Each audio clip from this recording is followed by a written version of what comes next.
আজকে তোমাদের topic group 18 same 3 class 12-এর 10টা কোশ্চেন দেওয়া আছে। তোমরা আগে সলভ করার চেষ্টা করো সেগুলোকে, এবং তারপরে আমার অ্যান্সারের সাথে মিলিয়ে নাও।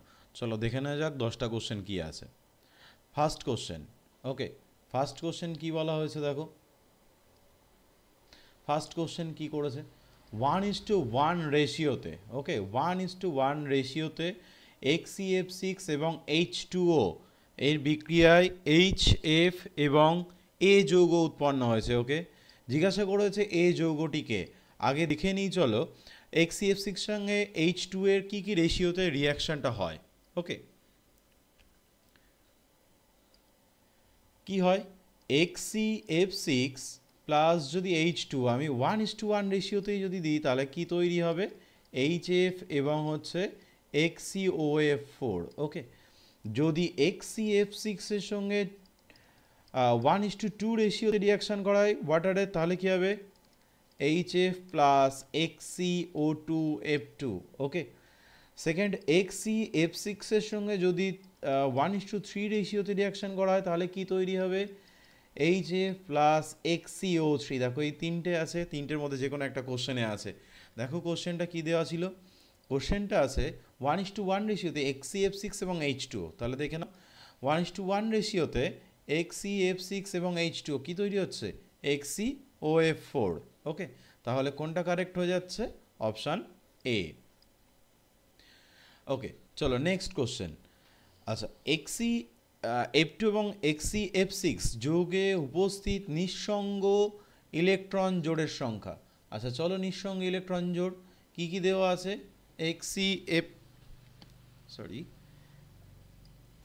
HCF2 এবং HCF6। ওকে, এই দুটো দেওয়া আছে, দেখে নাও HCF2 এবং HCF6। চলো দুটো রকমভাবে আমরা বার করতে পারি, কীভাবে, হাইব্রিডাইজেশন থেকে যেতে পারি, ওকে, বা নর্মাল কমন মেথড একটা আছে, আমি সেটা দেখাবো। আগে হাইব্রিডাইজেশন দিয়ে যাই। তোমরা কি জানো, hybridization is equal to half into H is equal to half into V plus X minus C plus A, যেখানে V মানে number of valence electron for central atom, মানে কেন্দ্রীয় পরমাণুতে ভ্যালেন্সিয়াল ইলেকট্রন কতগুলো আছে। ওকে, এক্স মানে হচ্ছে নাম্বার অফ মোনোভ্যালেন্ট অ্যাটম, কতগুলো একযোজি পরমাণু আছে সেই সেন্ট্রাল অ্যাটমের সঙ্গে, সি মানে ক্যাটানিক চার্জ, এ মানে অ্যানায়নিক চার্জ। তাহলে যদি আমি বসাই H is equal to half into, এখানে সেন্ট্রাল অ্যাটমকে অবশ্যই এক্সি, তাহলে এক্সির ভ্যালেন্সিয়ালে কতগুলো ইলেকট্রন, 8টা, প্লাস মোনোভ্যালেন্ট অ্যাটম দুটো, কোনো ক্যাটানিক অ্যানায়নিক চার্জ নেই। তাহলে কি হচ্ছে বলো, 10/2, তার মানে 5, hybridization. Number of lone pair কী করে বার করতে পারি, H minus X minus D. H মানে হাইব্রিডাইজেশন, এক্স মানে monovalent atom, number of monovalent atom, D মানে number of divalent atom. Okay, এখার মধ্যে কোনো ডাইভ্যালেন্ট অ্যাটম নেই, মানে যার ভ্যালেন্সি 2 সেরকম কোনো অ্যাটম নেই। তাহলে H কত এসছে 5, মাইনাস এক্স কতগুলো আছে, মোনোভ্যালেন্ট অ্যাটম 2, তাহলে লোন পেয়ার হচ্ছে 3। ওকে, তুমি এইভাবেও করতে পারো, দেখো এক্সের ভ্যালেন্সিয়ালে কতগুলো ইলেকট্রন, 2, 3, 4, 5, 6, 7, 8টা। ওকে, এখান থেকে বন্ডিংয়ে কতগুলো গেছে, 2 বন্ডিংয়ে গেছে। তাহলে দেখো পেয়ার কতগুলো পড়ে আছে, একটা পেয়ার। ওকে, এই একটা পেয়ার। ওকে, আর এই একটা পেয়ার, দেখো তার মানে কতগুলো পেয়ার পাচ্ছ তুমি, 3 পেয়ার ইলেকট্রন। তাহলে HCF6 এভাবে তুমি বার করে দেখো, ভ্যালেন্সিয়ালে কতগুলো electron, HCS central atom HC 3, 4, 5, 6, 7, 8টা। F6 মানে কতগুলো বন্ডিংয়ে আছে, 2, 3, 4, 5, 6টা বন্ডিংয়ে আছে, দেখো একটা পড়ে আছে। তার মানে অপশান কি হচ্ছে, 3টে 1টা, তাই তো, 3টে আছে লোন প্যাড HCF2-তে এবং একটা আছে HCF6-এ। চলো অ্যান্সার দেখে নিই। তাহলে অপশান আবার দেখো এ হয়ে গেছে, A, option A correct answer. Next question, next question কি বলেছে, নিচের কোনটির বন্ধন ক্রম শূন্য। আচ্ছা, বন্ধন ক্রম আমরা কোথা থেকে বার করতে পারি, মলিকিউলার অরবিটাল থিওরি থেকে বার করা যায়, মলিকিউলার অরবিটাল থিওরি। ওকে, মলিকিউলার অরবিটাল থিওরি থেকে কি করে বার করব দেখে নাও।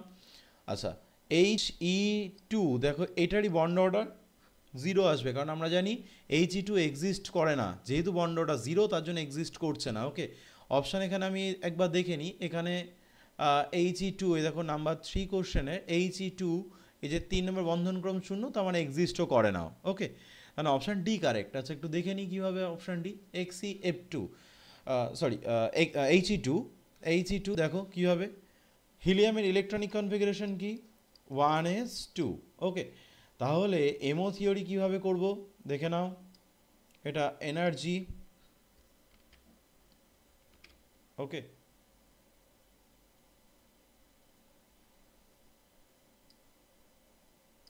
এনার্জি, এখানে দুটো হিলিয়াম, এখান থেকে অ্যাটমিক অরবিটাল তৈরি হবে,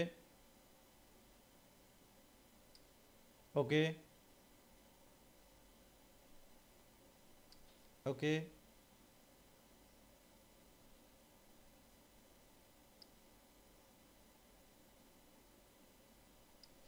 ওকে, এটা আসলো। দেখো তাহলে কি হবে, হিলিয়ামের 1s, এটা কি 1s, এটা এনার্জি, ওকে 1s, এটাও হিলিয়ামের 1s, হিলিয়ামে কতগুলো ইলেকট্রন আছে দুটো, এখানে কতগুলো আছে দুটো, এগুলো কি অ্যাটমিক অরবিটাল অফ হিলিয়াম, ওকে, এটাও অ্যাটমিক অরবিটাল অফ হিলিয়াম, ওকে, এটা মলিকিউলার অরবিটালস অফ তোমার কি হচ্ছে He2। তাহলে দেখো এটা কি হচ্ছে, এস দিয়ে অলওয়েজ কি হবে সিগমা বন্ডিং, তাহলে এটা সিগমা 1s, এটা হচ্ছে sigma star 1s, that is anti bonding, এটা হচ্ছে অ্যান্টি বন্ডিং, আর নিচেরটা হচ্ছে বন্ডিং, ওকে, এটা অ্যান্টি বন্ডিং।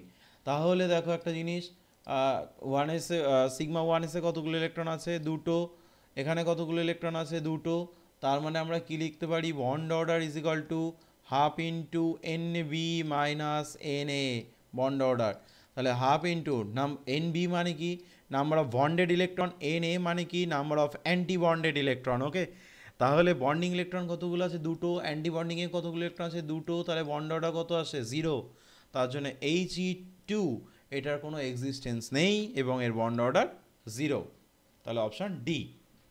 কোশ্চেন নাম্বার 4, নিচে নোবেল গ্যাসটি সর্বাধিক যৌগ গঠন করে, এটা একদম থিওরিটিক্যাল কোশ্চেন, এটা হচ্ছে Xc, কারণ এর আয়নাইজেশন এনার্জি যেহেতু নিচে চলে এসে গ্রুপের, তার জন্য আয়নাইজেশন এনার্জি অন্যগুলোর তুলনায় কম।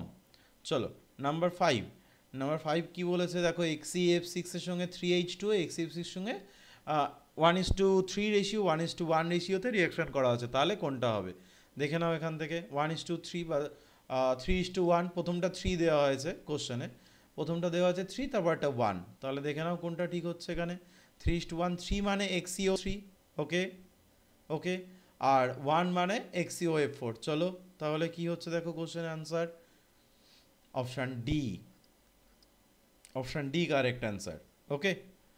নেক্সট কোশ্চেন কি বলেছে, XeF6 এর আদ্র বিশ্লেষণের পরে নিচের কোন যৌগটি গঠন হয় না, ওকে, দেখো এটা কোনটা হয় না, এটা তৈরি হয় না, দেখো XeF6 XeO2 দেখে নাও, দেখো এটা এসেছিল, এটা কিন্তু কোনটা আসেনি, XeO2 আসেনি, ওকে।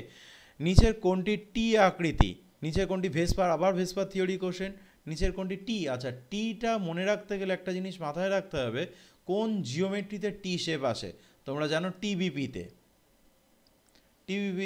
তোমার কি আসে টি শেপ, তাই তো, তাহলে টিবিপি হলে কতগুলো লিগ্যান্ড থাকা লাগে, হায়েস্ট 6টা লিগ্যান্ড থাকবে নাকি 5টা লিগ্যান্ড থাকবে, নাহলে 4টে লিগ্যান্ড থাকবে, কতগুলো লিগ্যান্ড থাকা লাগবে, এটা মাথায় রাখবে, 5টা লিগ্যান্ড থাকলে কি হবে, টিবিপি শেপ হবে, ওকে।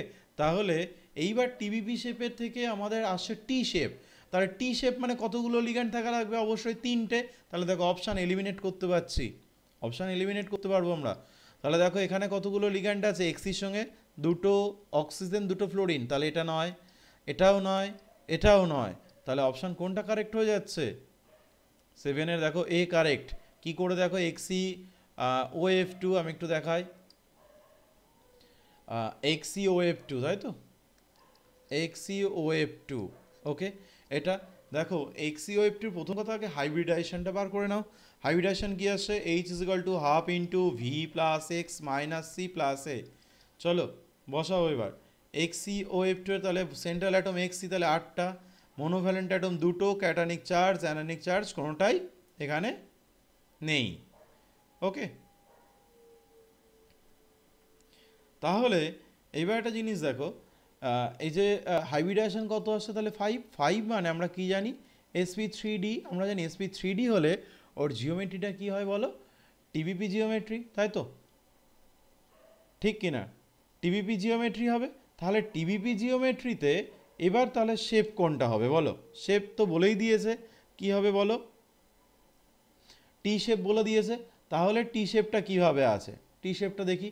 আচ্ছা, এক্স সি এফ টু যদি sp3d হয়, sp3d মানে আমরা জানি সেন্ট্রাল অ্যাটমকে যদি আমরা এক্স নিই এরকমভাবে, তাহলে sp3d হলে যে টিবিপি শেপটা দাঁড়াচ্ছে সেটা হচ্ছে, ধরো সাপোজ আমি ওয়াই নিলাম এইভাবে, ওকে, এই যে ট্রাইগোনাল বাইপিরামিডাল আমরা জানি, ওয়াই নিলাম, ওকে, এটা টিবিপি ওয়াই ওয়াই এইভাবে নিয়েছি।